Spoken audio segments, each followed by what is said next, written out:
It is actually like an Indian masala version of all these American novels. Why Prajakta? I mean, characters are still doodles on a notebook and not. That was a weird reason to actually fall in love, even for a fictional character for me. Oh, no. Hi everyone, welcome back to my channel. Today I have a very interesting book to talk about. So, Too Good to Be True by Prajakta Koli. Now, if you don't know her yet, you're living under a rock, I don't know. Also known as Mostlysane, a very famous YouTuber, content creator. She's in the Netflix show Mismatch, and we all love her. Great human being. So she wrote a book, a romance novel called Too Good to Be True, and I read it and I have some thoughts. I sound funny because of a cold. I have a cold, so if I sneeze in the middle of a song, it's not on purpose. Let's get past that and concentrate on the topic. Seen her book recommendations on her channel, and it's a very specific genre and subgenre that she loves to read and recommends, which is romance books with no brains. That means you don't expect a lot of life lessons to come out of these books. They are aeroplane romances like Spanish Love Deception, The American Roommate Experiment, or the Billionaire Romances from Lauren Asher, Twisted Love series, Fine Print. So these are the kind of books that she loves to read and she recommends. So that is kind of the expectation on what she would also create in terms of a romance novel. And that's the kind of influence that she would have when she's writing her love story. Telling that the book is not relatable is not entirely fair. When it comes to any fiction, there is a limit to which you can make it relatable, and especially if it is millionaire romance novel, very few of us can relate to it. So I read it without any influence from HarperCollins or marketing team, or what the book is branded to be, or what other reviewers are talking about it. So overall, I've seen on Prajakta's page, the book is a huge success. There are a lot of book signings, and she's been visiting literary events in different cities, and a lot of good responses. So that's the only thing that I saw regarding the book before I went into it. And I did some digging after I read it. So I'll tell you about that later. So the story is about Avni and Aman. They are the protagonist of the book. Avni is a 22-year-old, I think even younger when the book starts, girl who was studying to be a lawyer in Mumbai, and she is working part-time in a bookstore called Bombay Bound. I like the name. So she works in the bookstore in the mornings and she's having classes in the afternoons. And she's got a good friend group there, and she's very chill. To describe Avni's character, I really don't know if she's introverted or if she's extroverted. It's kind of hazy what her character is, or how can I describe her. When it comes to Aman, he is actually a millionaire who's working in retail, looking after his family's business. He's a CEO of the textile company that he is working in. And his parents are retired. They are in Missouri. He's rich, like filthy rich, like private jet and chopper level rich. So that's Aman. I think there is more information on Aman's character, why he is taking up his family's business. Did he always like to do this? What was his family's stake? So I think there is more information on Aman's background than Avni's. We know that her parents are divorced. She is grown up with her grandparents, grandmother, and that's about it.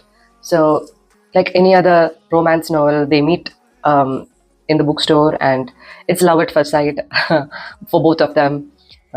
Very superficial, and it's like how you would expect from books like this. There are a few areas where we actually see Prajakta in the writing, mostly with the dialogues and the inner monologue of Avni. You see some wit, and there is few funny dialogues there, which is very clever. And there are a few cute moments when it comes to the romance, which make you giggle and everything.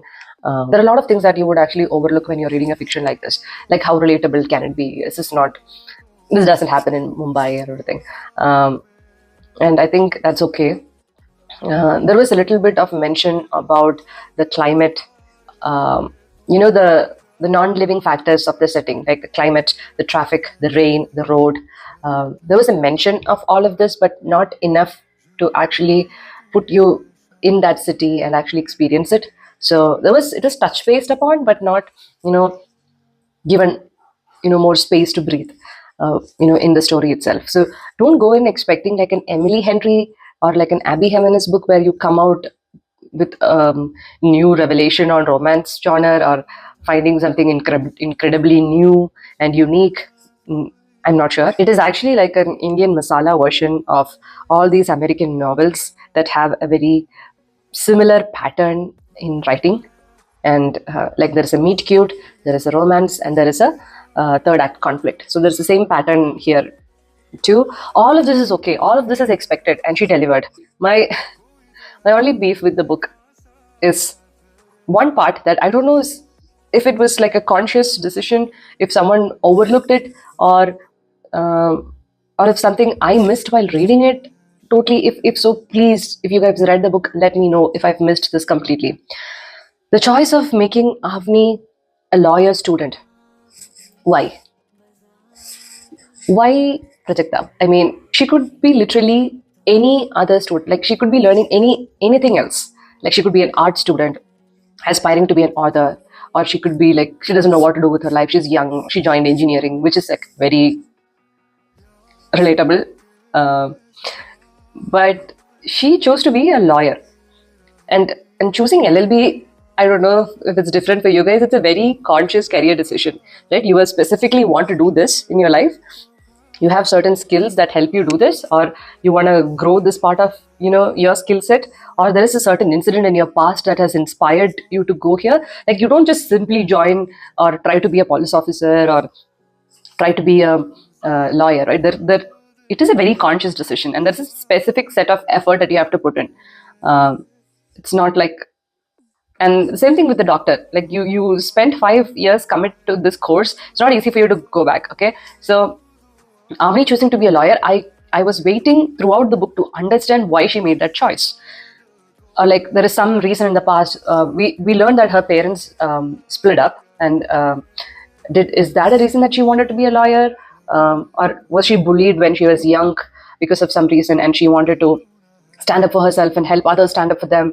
Is that a reason? Like something should have been there in the past which actually adds to the character development, which is actually a problem throughout the book. I felt the characters are still doodles on a notebook and not alive out of the pages. They're not 3D models yet, they're still in 2D. So which is okay for I think the side characters, but for Avni,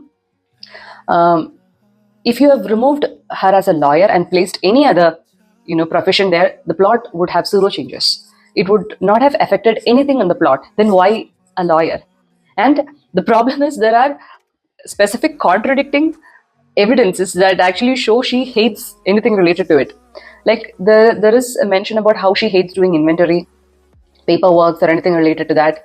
And there is also a call out. Yeah, I know that I'm learning to be a lawyer, but I hate it. Why? And there is also at least 2 paragraphs explaining how she hates confrontation. Like she would never actually call out if someone has done a mistake ever since her childhood. So she hates confrontation with her parents, with her friends, with Aman, and that's the kind of person she is, right? She would find a different way or different approach to solve it. Then why become a lawyer? And in many situations, I felt like she was made dumb, like a dumb person, as in when Aman is talking CEO stuff, or like talking shop, or like talking strategy on retail, or anything that is related to legal or something that he is talking, it goes above her head, and she's just interested in the hot guy. Again, I can justify it to a limit, thinking she's a young girl, like she's 23 or something, and Aman is 31. But still, if you're choosing to be a lawyer, then there is a certain acumen that you have in your personality that would help you do this. I don't know if I'm reading too much into it or if I'm nitpicking, but this actually bugged me throughout the book. That it was running in the back of my mind. Like, why make her, like, do we really need another dumb female girl who just falls for a hot guy, rich hot guy? And the whole problem or the whole storyline for the book is that Avni would never accept anything that is good. She feels that anything that is too good would have something wrong in the background that she's yet to discover. And that is the whole point of the story. Like, she cannot accept something which is good happening to her, and she would try to find problems in it, and not actually welcome that good thing happening to her. And I'm not going to spoil the reason behind the problem that she's having, but it felt a bit, I don't know, choppy for the lack of a better word. I think her backstory was told in one single page at the end near the climax, but that was kind of info dumpy. But if it would have been, sprinkled across the book, then the character would have developed and it would have been like a full-fledged person for us. So these few things were something that I could not overlook, given that it is a fiction, it is a novel, it is a love story, it is meant to be fluffy and not to put in too much brain power. This was few things that kept nagging. And there is also another pet peeve that actually pulled me out of the experience, which is also something that I see in some of the other novels like Spanish Love Deception, and like the fixation on a physical attribute of the guy or the girl, like the eye color or how tall he is or how luscious her lips. So fixating on a physical attribute and making the whole feeling superficial is something kind of like a pet peeve for me. And this book, it was the smell. Like how the aftershave smells. So Aman's aftershave is what announces his entrance into a scene. So even before someone sees him or someone like hears him, it is like aftershave, and then Avni realizing he's on the room. It was that was a weird reason to actually fall in love, even for a fictional character for me. So that was an ick. But again, it's personal preferences, I guess. Yeah, but all in all, that's a book. Pretty much, it's a very simple, cute love story with a lot of American influence and Western tropes set in Mumbai. Now, having said all of that, I just want to talk about one small incident that I saw. I was on a trip and I was in the streets of Delhi. I was walking by, and on the side of the road, there was this guy selling books on a cart, and Too Good to Be True was on it. So I was just browsing through the books, and there was a group of girls who passed by, and they don't care about the books. They're not readers or anything. And this one girl who just passed by, she saw the book Too Good to Be True. She caught sight of it and she stopped and she asked the bhaiya to, can you get me the book? And she flipped through the book. She saw Prajakta's picture and she knew about the book, obviously, and she purchased it. And then she stayed and she stood there, looked at other covers, and she was just browsing through the books. That was actually very moving to see. Like, if Prajakta was able to influence at least one person who has not picked up a book ever since school, and encourage and inspire them to read and maybe get back into that hobby and read many other books, then I think she has won with what she set out to do. That's a win, right? No matter how her book does or what critics talk about her writing, if her influence and her fame actually encourage people to read more books, and I think that is a great example of someone who is in the power and platform to influence people doing it the right way. And so kudos to Prajakta for what she's been able to accomplish. So I saw that, and that actually inspired me to actually pick up the book and read it. Too Good to Be True is not the usual genre of romance that I navigate to read. I think the book is meant for a particular audience, and it served the purpose for that audience, and that's what it is. You don't have to like all the books to actually appreciate the effort. So after reading the book, I went back and dug up reviews and saw what others were talking about, and if my opinion is the same. More or less, many people felt the same way. And I saw that there is a particular kind of hate on book reviewers or critics who are actually critiquing the content and not the author. So her fans are actually, giving some backlash on these book reviewers or booktubers. And I think that's really uncalled for. If there is one person who can take criticism with a pinch of salt and actually welcome it, that is Prajakta, and she has already spoken about it, how she loves seeing people actually read her book and spend time reviewing it. So she's welcoming it. So as fans, I think you should see the bigger picture. This is, a critique on the book and book alone, and not her as a person. So that is my unbiased opinion on Too Good to Be True. I think you should pick it up and read it if this is the kind of book that you would enjoy in romances. It is an adult novel, but there is no spice on the page. It is just hinted or referenced uh, in a very awkward way. But so Too Good to Be True is a very honest effort as a debut author from Prajakta's side, and I definitely appreciate it. Looking forward for more novels from her side and see how it goes. Let me know if you have read the book, if you have different opinions, if I've missed something in here, or if you have something you loved about the book. Comment down below.